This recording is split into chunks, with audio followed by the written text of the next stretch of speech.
Morning, kabiyahe. Bagong rota. Shuttle. Yan, binigyan ako ng bagong duty. Duty 1. Valletta Ditch, tapos Castilla. Actually, itong Castilla Hotel to eh. Overtime. Tapos ito rin ang duty ko. Tok nga ako eh. Ayun na, nasa seafront. Kung natatanaw nyo, seafront yan. Yun yung yung papunta na ng MC Des Lima. Yan. Yung mga may mga yate. Dito kami naglalakad dati ni Edmond. Yun, si Edmond paalis na. Tsaka si Bencho. First week of February. Pupunta na sila ng Ireland. Iwan na ako. Hindi tayo na-select eh. Pero okay lang.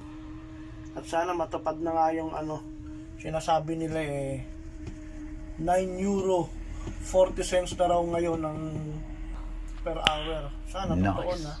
Kasi hindi raw kaya ng 10 tumawad. Sana nga totoo na yun eh. Teka, wait tayo. A few moments later. So yun na nga ulit, babalik ako. Umikot na ako eh. 5 minutes lang kasi ang ikot nito eh. Kabiyahe. So yun nga. Sana, totoo na nga. Kasi dati, yun din ang sinabi. Sabi, Bluetooth lang eh. Magtataas lang ng gagawin to 12 euro. Pero hindi natuloy. Pero ngayon siguro, kasi mga nag-meeting daw ibang driver eh. Yung mga nagreklamo yung Tsaka good news din na yung mga na-pending makakarating na rin dito.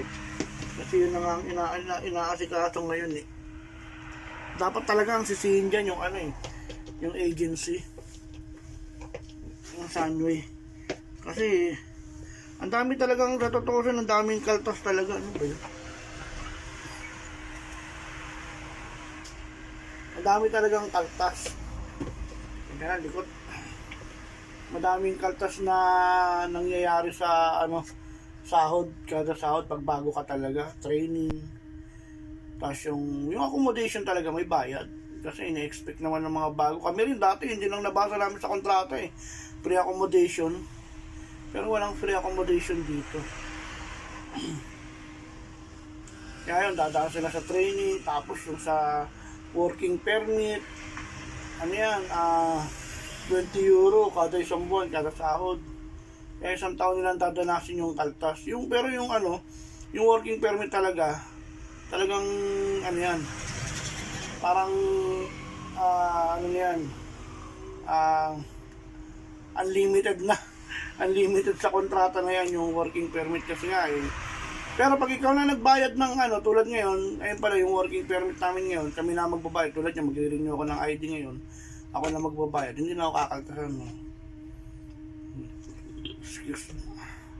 Renewal na ako eh ng ID. Kaya bibilis-bilisan ko lang, baka sa bagay, bakasyon naman ako ng February. So, tsaka yung mga talaga, huwag kayo mawala ng pag-asa, makakarating na kayo rito. Nakipag-settle na raw yung iba eh, nag-withdraw na raw yung ibang driver. Eh yung tinuno nila tumakbo kasi. Kaya hindi nag-isip eh, hindi naawa sa hindi naawa sa mga paparating dito eh.